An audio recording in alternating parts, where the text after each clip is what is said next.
Hello friends, welcome back to MKP English. நாம் போன வீடியோவில் ஒரு வேலையை நாம் ரீசெண்டாக செஞ்சோம் அப்படின்னா அதுக்கு இங்கிலீஷில் எந்த ஸ்ட்ரக்சரை யூஸ் பண்ணுவோம், அதை இங்கிலீஷில் எப்படி சொல்லுவோம் அப்படின்னு பார்த்தோம். இப்போது இன்னொரு சுச்சுவேஷனை எப்படி இங்கிலீஷில் சொல்லலாம் அப்படின்னு பார்க்கலாம் ஃப்ரெண்ட்ஸ். நாம் கடந்த காலத்தில் நம்மளோட பாஸ்ட்டில் ஏதோ ஒரு ஆக்ஷனை நாம் ஸ்டார்ட் பண்ணியிருக்கோம், ஒரு செயலை நாம் தொடங்கியிருக்கோம்.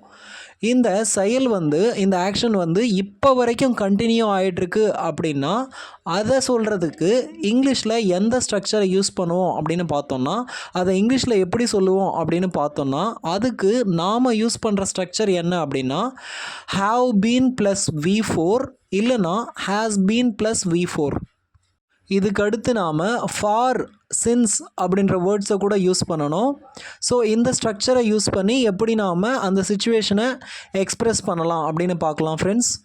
நான் 2 மணி நேரமாக படிச்சுக்கிட்டு இருக்கேன் அப்படின்னு சொல்லுவோம் இல்லையா, இதை எப்படி இங்கிலீஷில் சொல்லலாம் அப்படின்னா, அதாவது நான் எப்போ படிக்கிறதுக்கு ஸ்டார்ட் பண்ணேன் அப்படின்னா பாஸ்ட்டில் தான் ஸ்டார்ட் பண்ணேன். 2 மணி நேரத்துக்கு முன்னாடி, அதாவது பாஸ்ட்டில் தான் நான் தொடங்கியிருக்கேன். அது இப்போ வரைக்கும் நான் படிச்சுக்கிட்டு தான் இருக்கேன். இந்த எப்போ நான் படித்து முடிப்பேன் அப்படின்றது எனக்கே தெரியாது. ஸோ இதை எப்படி இங்கிலீஷில் சொல்லலாம் அப்படின்னா, அந்த ஸ்ட்ரக்சரை யூஸ் பண்ணி I have been studying for 2 hours, I have been studying for 2 hours அப்படின்னு சொல்லலாம். சரி, நாம் ஏன் சென்டென்ஸோட முதல்ல ஸ்டடியை யூஸ் பண்ணக்கூடாது, ஸ்டடியிங் அப்படின்றத நாம் ஏன் சென்டென்ஸோட ஸ்டார்டிங்கில் யூஸ் பண்ணக்கூடாது, ஐயை ஏன் நாம் கடைசியில் யூஸ் பண்ணக்கூடாது? ஸோ இந்த கேள்வியெல்லாம் உங்களுக்கு வரலாம். இந்த கேள்விக்கான பதிலெல்லாம் நான் டே 1லேருந்தே கொடுத்துட்டு வரேன். இதெல்லாம் உங்களுக்கு புரியணும் அப்படின்னா, அதாவது சென்டென்ஸில் முதல்ல எது வரணும், மிடில் எது வரணும், கடைசியில் எது வரணும் அப்படின்னு உங்களுக்கு தெரியணும் அப்படின்னா நீங்கள் என்னோடய வீடியோஸை டே 1லேருந்து பார்த்துட்டு வாங்க. அப்போ தான் உங்களுக்கு புரியும். இங்கே நான் ஏன் ஹேவை யூஸ் பண்ணேன் அப்படின்னா, ஐ, யூ, வி, தே இதுக்கு அடுத்து ஹேவ் தான் யூஸ் பண்ணணும். இதுவே ஹீ, ஷீ, இட் இதுக்கு அடுத்து ஹேஸை யூஸ் பண்ணணும். அதே மாதிரி யார் வேலையை செய்கிறாங்களோ அவங்க ஒருத்தர் மட்டும்னா ஹேஸை யூஸ் பண்ணணும். இல்லை நிறைய பேர் அப்படின்னா ஹேவை யூஸ் பண்ணணும். அவள் 2015 இங்கே தான் ஒர்க் பண்ணிக்கிட்டு இருக்கா, அவள் 2015 இங்கே தான் ஒர்க் பண்ணிக்கிட்டு இருக்கா அப்படின்னு சொல்லுவோம் இல்லையா. இதை எப்படி சொல்லலாம் அப்படின்னா, she has been working here since 2015, she has been working here since 2015 அப்படின்னு சொல்லலாம். நான் இதுக்கு முன்னாடி சென்டென்ஸில் ஃபாரை யூஸ் பண்ணியிருந்தேன், அதாவது I have been studying for 2 hours அப்படின்னு சொல்லியிருந்தேன். ஆனால் இங்கே she has been working here since 2015, இங்கே சின்ஸை யூஸ் பண்ணுறேன். அங்கே ஏன் ஃபாரை யூஸ் பண்ணேன், இங்கே ஏன் சின்ஸை யூஸ் பண்ணுறேன் அப்படின்றத எக்ஸ்பிளைன் பண்ணுறேன். நாம் ஃபாரை பீரியட் ஆஃப் டைமை பற்றி பேசும்போது ஃபாரை யூஸ் பண்ணணும். அதுவே ஸ்டார்டிங் பாயிண்ட், அந்த டைமை ஸ்டார்டிங் பாயிண்ட்லேருந்து நாம் சொல்லும்போது சின்ஸை யூஸ் பண்ணணும்.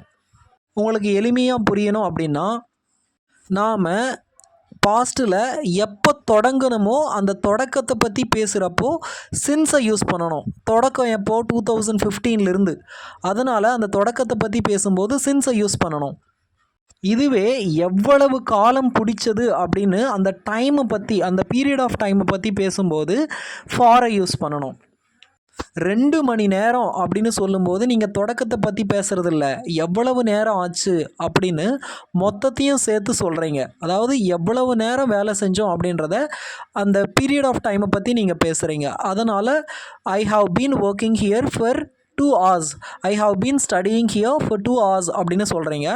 அதுவே வேலை செய்யும்போது I have been working here since 2015, இங்கே தொடக்கத்தை பற்றி பேசுகிறீங்க. இதே சுச்சுவேஷனில் நீங்கள் எத்தனை வருஷமாக ஒர்க் பண்ணுறீங்க அப்படின்னா நீங்கள் ஃபாரை யூஸ் பண்ணலாம். I have been working here for 10 years, for 15 years, for 20 years அப்படின்னு சொல்லலாம். 2015 ஒர்க் பண்ணிக்கிட்டு இருக்கேன் அப்படின்னா சின்ஸ், 10 வருஷமாக ஒர்க் பண்ணுறேன், 2 மணி நேரமாக வேலை செஞ்சுக்கிட்டு இருக்கேன், 15 வருஷமாக வேலை செஞ்சுக்கிட்டு இருக்கேன் அப்படின்னா நீங்கள் ஃபாரை யூஸ் பண்ணணும். நாம் ஃபார் இல்லை சின்ஸை கண்டிப்பாக யூஸ் பண்ணியே ஆகணுமா அப்படின்ற டவுட் உங்களுக்கு வரலாம். கண்டிப்பாக யூஸ் பண்ணியே ஆகணும் அப்படின்னு ரூல் ஒன்றும் இல்லைங்க.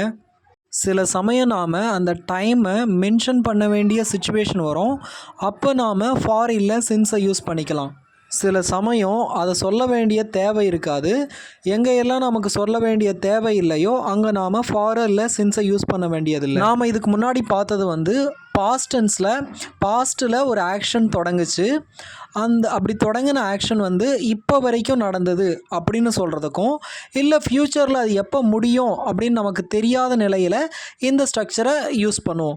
பாஸ்ட்டில் தொடங்குச்சு, இப்போ வரைக்கும் அது தொடர்ந்து நடந்துக்கிட்டு இருக்கு. அது இப்போவும் முடியலாம், இல்லை ஃப்யூச்சரில் எப்போ வேணாலும் முடியலாம். அந்த சிச்சுவேஷனில் நாம் இந்த ஸ்ட்ரக்சரை யூஸ் பண்ணுவோம். இப்போ நாம் ஃபாரும் சின்ஸும் யூஸ் பண்ணாத ஒரு சிச்சுவேஷனை பார்க்கலாம். மண் ஒரே ஈரமாக இருக்குது, ஏன்னா மழை பெஞ்சிக்கிட்டு இருந்தது அப்படின்னு சொல்கிறோம் இல்லையா. இங்கே அந்த மழை பெய்கிற அந்த ஆக்ஷனுடைய விளைவு என்ன அப்படின்னா மண் ஈரமாக இருக்கிறது. நைட்டெல்லாம் மழை பெஞ்சிருக்கலாம், நாம் காலையில் பார்க்கும்போது மழை நின்றுருச்சு. ஆனால் அதோட விளைவு, அதோட எஃபெக்ட் என்னன்னா மண் ஈரமாக இருக்குது. அதாவது ஒரு ஆக்ஷன் பாஸ்ட்டில் தொடங்கி இப்போ வரைக்கும் இல்லை கொஞ்ச நேரத்துக்கு முன்னாடி ரீசெண்டாக முடிஞ்சுது அப்படின்னாலும் நாம் இந்த ஸ்ட்ரக்சரை யூஸ் பண்ணலாம். இங்கே நான் ஃபாரோ சின்ஸோ யூஸ் பண்ண வேண்டிய தேவையில்லை. இதை எப்படி இங்கிலீஷில் சொல்லலாம் அப்படின்னா, the ground is wet because it has been raining. The ground is wet because it has been raining அப்படின்னு சொல்லலாம். இங்கே நான் ஃபாரோ சின்ஸோ யூஸ் பண்ணலை. ஒரு வேளை கண்டினியூஸாக நடந்தது அப்படின்னா, ஒரு ஆக்ஷன் கண்டினியூஸாக நடந்தது அப்படின்னா அதை நாம் ஏன் இட் ஹாஸ் பீன் ரெய்னிங் அப்படின்னு சொல்லணும்? இட் வாஸ் ரெய்னிங் அப்படின்னு சொல்லலாம் இல்லையா? இட் வாஸ் ரெய்னிங் அப்படின்னு சொன்னால் கூட அது கண்டினியூஸாக தொடர்ந்து நடந்தது அப்படின்னு தானே அர்த்தம் அப்படின்னு நீங்கள் கேட்கலாம். இது ரெண்டுத்துக்கும் வேறுபாடு இருக்குது. என்ன அப்படின்னு கேட்டிங்கன்னா, நீங்கள் இட் வாஸ் ரெய்னிங் அப்படின்னு சொன்னீங்கன்னா அது பாஸ்ட்டில் தொடங்கி தொடர்ச்சியாக அந்த ஆக்ஷன் நடந்து பாஸ்ட்லேயே முடிஞ்சு போச்சு அப்படின்னு அர்த்தம்.